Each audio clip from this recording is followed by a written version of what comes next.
ধর্মতলার দিকে নজর রাখবো। সেখানে দীর্ঘদিন ধরে চাকরি প্রার্থী যারা নিজেদের যোগ্য এবং বঞ্চিত বলে দাবি করে এসেছেন এই 2016 নিয়োগ প্রক্রিয়ায় অবৈধতা এবং দুর্নীতির অভিযোগ তুলে, তারা আজ এই রায় বেরোনোর পর কি বলছেন তার কারণ পুরো প্যানেল পুরো নিয়োগ প্রক্রিয়া বাতিলের নির্দেশ দিয়েছে হাইকোর্ট। রণয় তিওয়ারি আমাদের প্রতিনিধি রয়েছেন সেখান থেকে সরাসরি। রণয়, দীর্ঘদিন ধরে আন্দোলন চালিয়ে যাচ্ছেন এই ধর্মতলায় বসে এই সমস্ত চাকরি প্রার্থীরা, কি বক্তব্য আজ তাদের?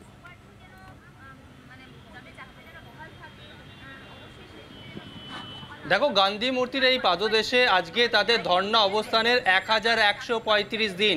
রাস্তায় নেমে তারা প্রতিবাদ করেছে, বিভিন্ন জায়গায় আন্দোলন করেছেন। সরকার পক্ষ থেকে শুরু করে বিরোধী পক্ষ সমস্ত জায়গার নেতারা তাদের ধর্ণা মঞ্চে এসছেন, প্রতিশ্রুতি পেয়েছেন। বিচার ব্যবস্থার দিকে তাদের নজর ছিল, তারা ভেবেছিলেন এবার হয়তো তারা চাকরি পাবেন। এখনও পর্যন্ত তারা গান্ধী মূর্তির পাদদেশে এইভাবে বসে রয়েছে। আজকে আদালত রায় দিয়েছে, শুনেছেন, এরপর কি করবেন, কি ভাবছেন? আবারও কি সেই রাজপথেই বসে থাকতে হবে? দেখুন, এখনও 182 পাতার পুরো অর্ডার কপিটা আমাদের পড়ে ওঠা সম্ভব হয়নি। তো পুরো বিষয়টা আমাদের কাছে এখনও পর্যন্ত পরিষ্কার না। যে রিকাস্ট করার কথা বা পুনরায় প্রসেসিং করার কথা বলা হয়েছে সেটা কিভাবে হবে, কত দিনে হবে, সেগুলো আমাদের কাছে পরিষ্কার না। সব কিছু পরিষ্কার হওয়ার পরে আমরা আমাদের পরবর্তী পদক্ষেপ এর আগেও তো আপনারা আদালতে গেছিলেন, অনেক জায়গায় গেছেন, বারবার এই 3.5 মাস ধরে আপনাদের এই বিচার ব্যবস্থা চলছিল, এই আন্দোলন প্রক্রিয়া। আজকে রায়দান হলো, তা এখন কি ভাবছেন, কি করবেন? দেখুন, রায়ের 182 পাতার রায় আমরা আপলোড হলে সেটাকে পড়বো, সেটাকে স্টাডি করে পরবর্তী পদক্ষেপ ঠিক করব। যেটুকু সংবাদ মাধ্যমে জেনেছি যে 25,738 জন যারা চাকরি করছিলেন তাদের চাকরি সকল স্তরের চলে গেছে এবং তাদের বেতন ফেরত দেওয়ার নির্দেশ হয়েছে এবং নতুন করে এসএসসিকে প্রসেসিং করার নির্দেশ দেওয়া হয়েছে, নিয়োগ প্রক্রিয়া শুরু করার নির্দেশ দেওয়া হয়েছে।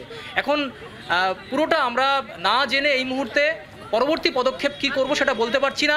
আচ্ছা, এখনো বুঝতে পারছেন না যে পরবর্তী পদক্ষেপ কি হবে? রাসমণি পাত্র রয়েছে। রাসমণি, এর আগে আপনি আপনার মানে মাথার চুল পর্যন্ত আপনাকে বিসর্জন দিতে হয়েছিল, এখনো আপনি রাস্তায় বসে রয়েছেন, রায় বেরিয়েছে, কি বলবেন এবার?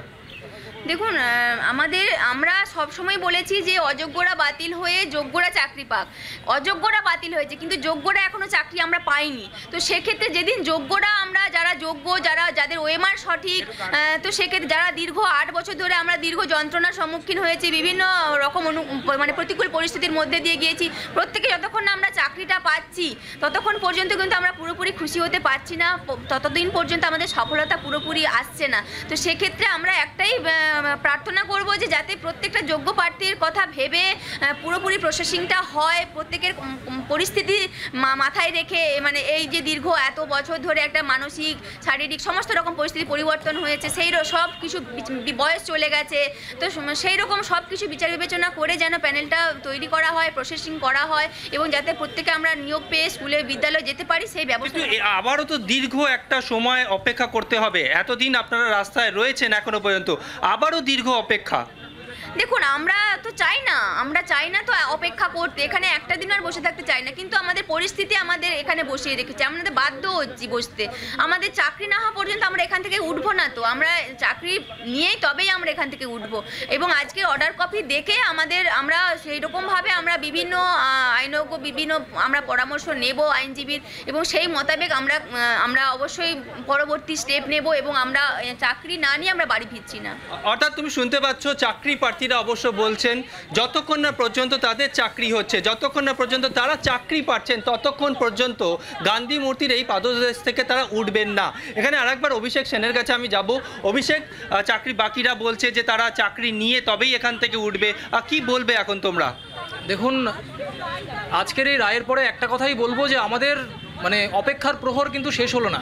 অপেক্ষা কতদিন আরও করতে হবে আমরা জানি না।